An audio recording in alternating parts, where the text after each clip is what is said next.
만약 한국이 헬조선이면 프랑스는 헬팔이라고 말하는 사람이 있는데요. 그녀는 절친한 친구를 만나러 한국에 왔다가 많은 감명을 얻고 있다고 하는데요. 그녀는 어째서 철지난 유행어 헬조선이라는 단어를 알고 있는 것일까요? 철없는 한국인이 그녀에게 혹시라도 이상한 소리를 한 게 아닐까요? 도대체 무슨 일이 있는 것일지 지금부터 사연 만나보시죠. 지금 잠시 한국에 머물고 있는 프랑스인 엠마라고 합니다. 다음 주 프랑스로 돌아가지만 그 전에 소감을 남기고 싶어 글을 씁니다. 저에게는 오래전부터 절친하게 지내던 한국인 친구가 있었어요. 프랑스에서 유학을 하던 그 친구는 4년의 대학 시절 동안 3년간 같은 기숙사에 머물며 함께 대학 생활을 보냈던 친구입니다. 프랑스에 취직을 목표로 공부하다던 예나는 대학 졸업 후 프랑스 취직을 마다하고 한국으로 돌아갔어요. 예나는 프랑스 문화를 섭렵했고 그녀의 프랑스어 발음도 완벽에 가까웠거든요. 물론 외모는 한국 사람이었지만 많은 프랑스인들이 예나와 대화할 때면 혹시 프랑스에서 태어났냐고 신기해서 물어볼 정도로 예나는 프랑스 생활에 딱 맞아 보이는 사람이었거든요. 그런데 예나의 갑작스러운 한국행 결정은 저를 놀래키기에 충분했죠. 심지어 면접을 봤던 프랑스 회사에 최종 합격까지 하여 출근만 하면 그만인 상황에서 회사에 출근하지 않고 졸업 때까지만 기다리다가 졸업과 동시에 한국으로 떠나버렸습니다.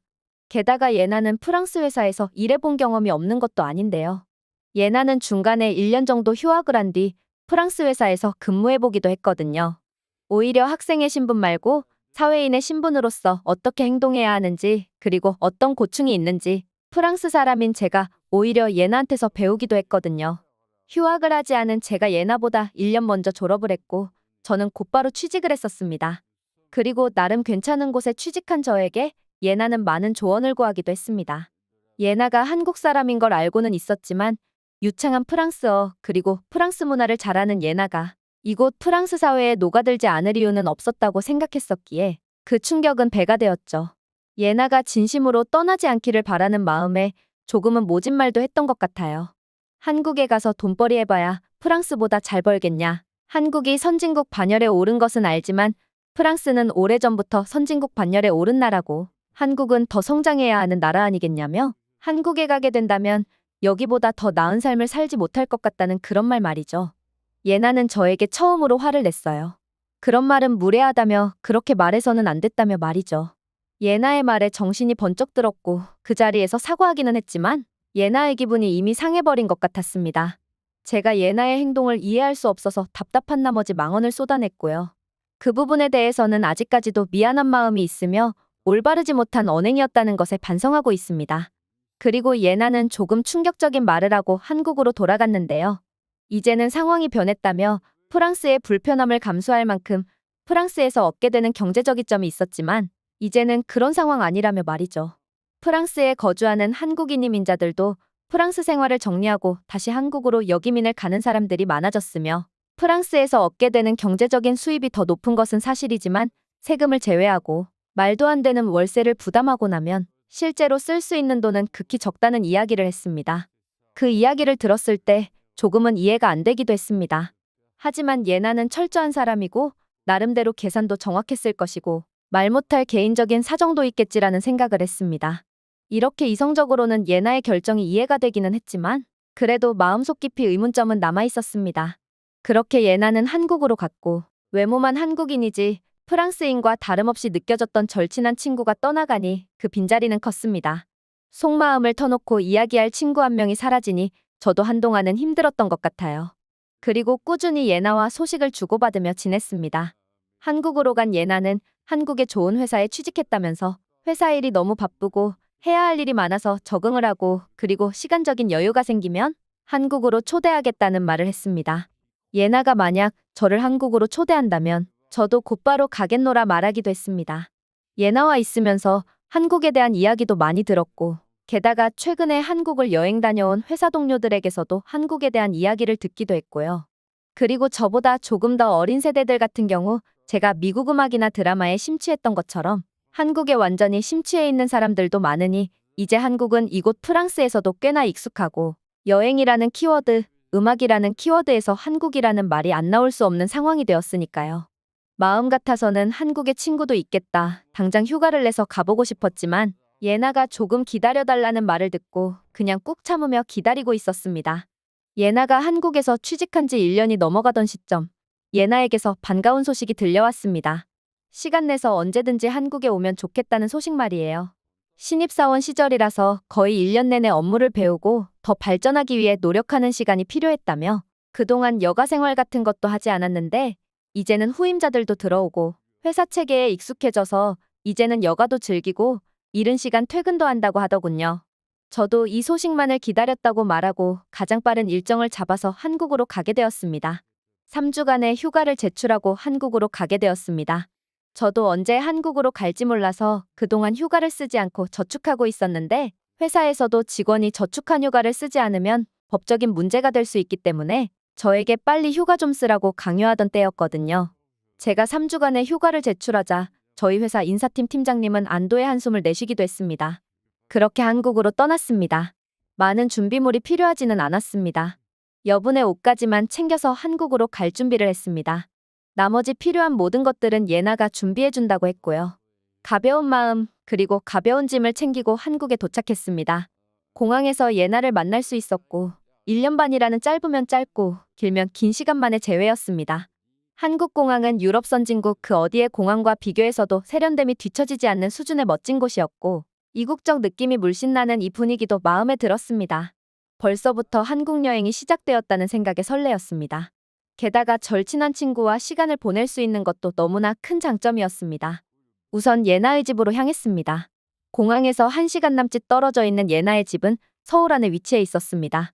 그리고 회사 근처에 자취방을 구했다는 예나의 집은 너무나 깔끔했는데요. 80년 된 건물에 있는 제 자취방을 보다가 예나의 깔끔한 신축 자취방에 들어가니 모든 것이 깨끗하고 쾌적한 기분이 들었습니다. 한편으로는 걱정도 되었습니다. 이런 깨끗하고 좋은 시설의 주거 공간이 얼마나 비쌀지 가늠이 안 되었거든요. 제가 파리에 머물고 있는 자취방은 월세로 1,500유로를 지불해야 하죠. 그런데 예나는 제가 살고 있는 자취방보다 1.5배는 넓었는데도 불구하고 겨우 700유로만 지불한다고 했습니다. 둘 다 거실 겸 방 하나에 주방이 딸려 있고 독립된 화장실이 있다는 똑같은 구조였으며 심지어 예나의 방은 더 넓었습니다. 더 놀라운 점은 예나가 받고 있는 급여와 제가 받고 있는 급여의 차이가 거의 나지 않는데 비교해서 주거 공간이 주는 쾌적함은 차원이 달랐습니다. 80년 된 자취방에 있다가 이렇게 절친한 친구의 새 건물, 새 자취방에 들어오니 저는 그냥 이곳에 가만히 있기만 해도 좋았어요. 굳이 밖을 나가봐야 하나라는 생각도 들 만큼 정말 아늑하고 깨끗한 예나의 자취방이었습니다. 예나는 한국이나 프랑스나 어차피 주택 구매 비용은 엄청나게 비싼데 한국에서는 그나마 사람들이 주택을 구매해보겠다는 도전이라도 하지 프랑스에서는 꿈도 못 꾸는 일 아니냐며 그리고 이렇게 사회초년생일 때 훨씬 저렴한 주거비를 부담해야 하는 것이 결국에는 큰 차이를 만들어낼 것 같다는 이야기를 했습니다. 심지어 예나는 프랑스에서 생활하다 와서 그런지 이 방이 한국 돈으로 월 100만 원인데 다른 저렴한 데도 엄청나게 많기 때문에 일반적으로는 이 돈을 내고 거주하지는 않는데 자기는 프랑스에 살다 와서 그런지 하나도 부담이 안 되고 오히려 저렴하게 느껴졌다며 이곳을 택했다고 했습니다. 그 이야기를 듣고 더 놀랄 수밖에 없었습니다. 10년 정도 지나간 자취방 같은 경우 그리고 이렇게 층수 높은 새 건물이 아닌 이상 절반 가격에도 자취방을 구할 수 있다는 이야기를 했습니다.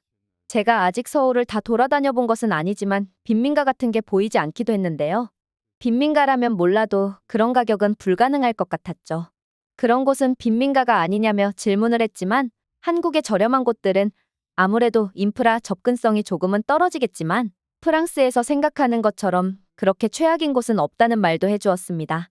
예나가 처음 프랑스로 유학 올 당시 2016년쯤 그때만 해도 프랑스의 높은 월세, 높은 생활비 때문에 저축하는 돈이 거의 없을지는 몰라도 당시에 한국에서 돈벌이를 하고 저렴한 물가 속에 살아가며 돈을 저축하는 것보다 프랑스에서 모을 수 있는 돈이 조금이라도 더 많았고 게다가 다른 나라에서 산다는 장점 때문에 프랑스 유학을 선택했지만 시간이 흐르다 보니 한국의 경제 성장이 더뎌질 줄 알았는데 더 급격하게 성장했으며 최근에는 그 어느 선진국에서 돈벌이를 해서 그 나라에 머무는 것보다 한국에 거주하는 게 경제적으로도 더 수월하고 모을 수 있는 저축액 수도 더 많다는 계산이 나왔다고 했어요. 그래서 한국으로 돌아온 것이고 프랑스어를 할 줄 안다는 이점 때문에 좋은 회사에 취직할 수 있었다고 했고요. 그리고 예나는 주거비 지출 비용이 꽤나 큰 편에 속하지만 회사에서 식사를 해결하고 웬만한 소비를 하지 않기 때문에 매달 700유로 수준의 돈을 저축하고 있다고 했습니다. 물론 소비에 대해서 포기할 것은 포기하고 먹고 싶은 것도 참는 경우가 몇 번씩은 있지만 그렇다고 생활이 열악하지는 않다고 했어요. 그런데 저도 예나와 마찬가지로 똑같은 상황이거든요. 먹고 싶은 것 참아가며 지나가는 날도 꽤 많고 소비는 거의 하지 않으며 제가 좋아하는 커피도 집에서 직접 내려 먹을 정도로 나름대로 구두쇠 짠순이죠. 그런데도 불구하고 저는 저축하는 금액이 정말 단 하나도 없습니다. 은행에 돈을 예치해 놓는다는 그런 개념 자체가 없는데 말이에요. 심지어 작년에는 생활비 일부를 부모님에게서 지원받기도 했는데 예나의 상황과 저의 상황은 너무나 다른 세상 같았습니다. 제가 프랑스에서 받는 급여는 예나가 받는 급여보다 더 많은 것은 사실인데 세금을 제외하고 나면 예나가 저보다 더 많은 돈을 받고 있었다는 사실은 더 놀라게 만들었습니다. 프랑스에서는 복지를 위해서 세금을 많이 내야 하고 그런 세금이 결국 나에게 돌아온다고 말하고는 하지만 그렇다고 해서 누구든지 편하게 흔들의자에 앉아서 창밖 풍경을 바라보며 숨만 쉬어도 되는 세상은 절대 아니거든요. 프랑스에서도 노인들은 일거리를 찾아다니며 기본연금으로는 생활이 불가능하기 때문에 자식들의 도움을 받는 사람들이 많고 그런 것 때문에 세대 갈등도 존재하고요. 예나의 말을 들어보면 그런 것은 한국도 마찬가지이고 그 어느 선진국 국민들도 일하지 않고 평생 놀면서 공짜로 먹고 사는 곳은 없다는 게 현실이라는 이야기를 나누었습니다. 그리고 그런 이야기들은 꽤나 공감이 갈 수밖에 없었고요.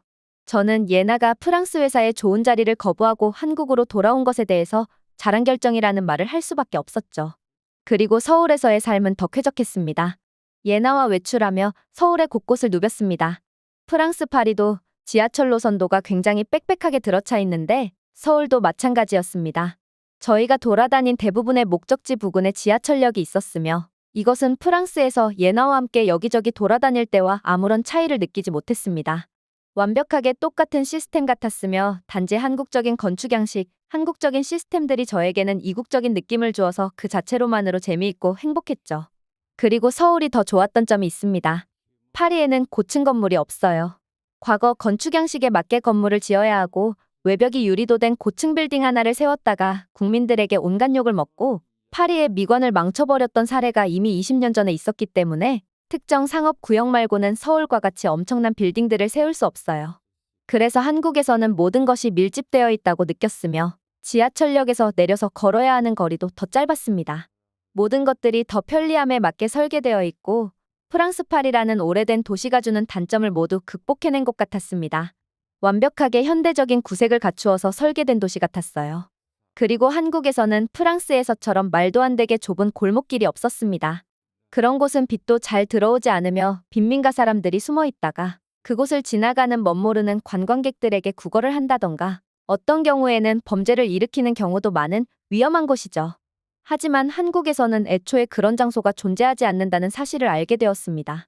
게다가 한국의 유명한 관광지에 도착했을 때에도 프랑스 에펠탑 앞에 온갖 집시들과 온갖 사기꾼들이 관광객들의 돈을 뺏기 위해 달려드는 것과 다르게 아무도 저에게 접근하는 사람이 없었으며 관광 그 자체를 순수하게 즐길 수 있었습니다.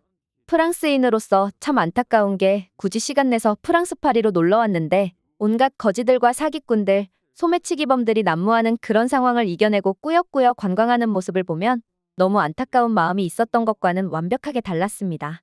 프랑스 파리라는 세계가 알아주는 도시에서 정상적인 직장 생활을 하고 있는 제 모습을 보면서 가끔은 힘들어도 그래도 이 정도면 잘 사는 거 아닌가. 이 정도면 다른 나라 사람들은 못 누리는 것을 나는 누리고 있는 것이니까 괜찮다며 스스로를 위로했는데 예나가 살고 있는 서울의 모습을 보니 정말로 부러운 마음이 들기까지 했습니다. 예나는 과거 헬조선이라는 말이 유행할 때 한국을 떠났다고 했어요. 헬은 영어로 지옥을 뜻하고 조선은 한국의 옛 나라 명칭이라고 합니다. 그러니까 살기에 지옥 같은 세상이라고 해석하면 되죠. 그리고 예나는 말 그대로 한국이 살기에 지옥 같은 곳인 줄 알고 프랑스로 떠났다고 했습니다. 대학생 시절 예나는 그 헬조선에서 탈출한 것이 너무나 기뻤고 다시 살기에 거지 같은 한국으로 돌아가지 않기 위해서 누구보다도 더 열심히 공부했고 프랑스 문화와 프랑스어까지 악착같이 배웠다고 했습니다. 하지만 마지막 학기를 앞두고 프랑스 회사에서 인턴 생활을 해보고 나니 자신이 그동안 헬조선이라는 단어에 완벽하게 속았다는 사실에 대해서 알게 되었다고 했어요. 처음에는 그것을 받아들이는데도 쉽지 않았다고 했습니다. 자신의 선택과 몇 년간의 고생이 통으로 부정당하는 느낌이 들었다고 했으니까요. 하지만 예나는 자신이 가지고 있는 프랑스어라는 무기를 가지고 그리고 우수한 학업 성적을 가지고 다시 한국으로 취업을 고민하게 되었고 결국 그녀는 성공을 이루어낸 것이라고 했습니다. 물론 제가 바라봤을 때 한국에서 직장 생활을 하고 꽤나 높은 주거비를 감당하고 생활비까지 지출하며 미래를 위해 일정 금액을 꾸준히 저축하는 것은 당연히 쉽지 않겠죠. 하지만 그것은 그 어느 선진국에 가더라도 마찬가지입니다. 그리고 부자가 되고 싶은 열망이 높은 한국 사람들은 심리적으로 부담을 느끼며 살아갈 수도 있겠죠. 하지만 제가 바라보는 시선에서는 한국만큼 살기 좋은 곳이 또 있어봐야 얼마나 있고 많아봐야 얼마나 많겠냐는 생각이 듭니다. 정말 한국에 와서 예나와 여기저기 즐기며 다녔지만 서울 여행은 정말 기억에 오랜 기간 남을 것 같아요. 다음에는 제가 파리로 초대하겠다고 말했지만 당분간은 파리에 가볼 생각이 없다는 예나의 말이 인상이 깊기도 합니다. 한국을 단순한 관광객의 시선으로만 보고 온 것이 아니라서 나중에 회사로 돌아갔을 때 동료들에게 해줄 이야기가 참 많네요. 저는 앞으로 남은 일주일간의 한국 여행을 더 즐기다가 프랑스로 돌아갑니다. 여행을 마친 후 최종 후기를 또 글로 작성할 수 있었으면 좋겠습니다. 오늘은 이만 글 마칠게요. 오늘의 영상은 여기까지입니다. 그리고 지금 화면에 나오는 영상을 아직 시청하지 않으셨다면 지금 바로 시청해보세요. 재미있는 다음 사연이 기다리고 있습니다. 감사합니다.